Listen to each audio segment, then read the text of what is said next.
بسم اللہ الرحمن الرحیم۔ ہزاروں سال پہلے عراق کے مشہور شہر موصل کے علاقے نینوا میں ایک بت پرست قوم آباد تھی۔ اللہ عز و جل نے ان کی ہدایت کے لیے حضرت یونس علیہ السلام کو بھیجا۔ آپ 40 سال تک انہیں ایمان کی دعوت دیتے رہے، لیکن وہ لوگ آپ پر ایمان نہ لائے، لہٰذا آپ نے اللہ عز و جل کے حکم سے انہیں 3 دن بعد عذاب آنے کی خبر دے دی۔ لوگوں کو پتا تھا کہ آپ علیہ السلام کبھی جھوٹ نہیں بولتے۔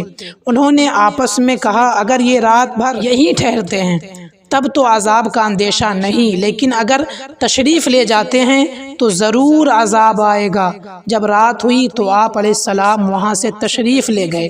صبح ہوئی تو عذاب کی نشانیاں نظر آنے لگیں۔ آسمان پر خوفناک کالا بادل آ گیا اور بہت سارا دھواں جمع ہو کر پورے شہر پر چھا گیا۔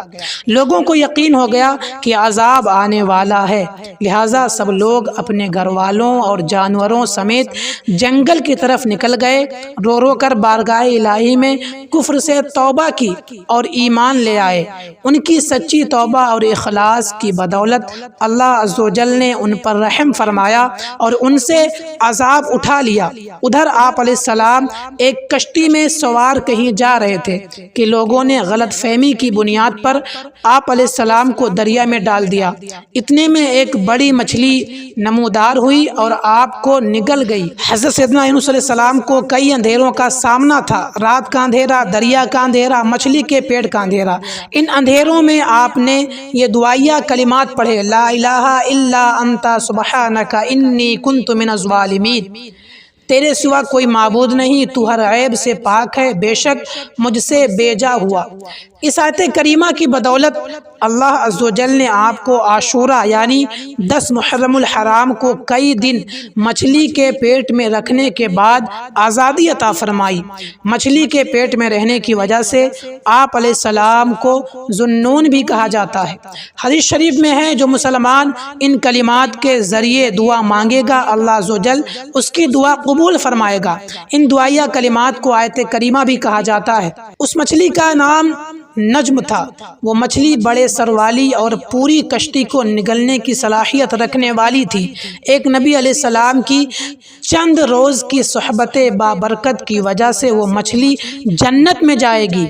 علماء فرماتے ہیں، اس مچھلی کا پیٹ چند دن ایک نبی علیہ السلام کی تجلیات کا مرکز رہنے کی وجہ سے عرش اعظم سے افضل ہے۔ مچھلی کے پیٹ میں رہنے کی وجہ سے آپ علیہ السلام بہت زیادہ کمزور ہو گئے تھے۔ جسم کی کھال بہت نرم ہو گئی تھی اور بدن پر کوئی بال باقی نہیں بچا تھا۔ اللہ عز و جل نے آپ کے لیے کدو کا درخت اگایا تاکہ آپ اس کے پتوں کے سائے میں آرام کریں اور مکھیوں سے بھی حفاظت ہو۔ یہ آپ علیہ السلام کا معجزہ تھا کہ کدو جس کی بیل زمین پر ہوتی ہے آپ کے لیے سایہ دار درخت بن گیا۔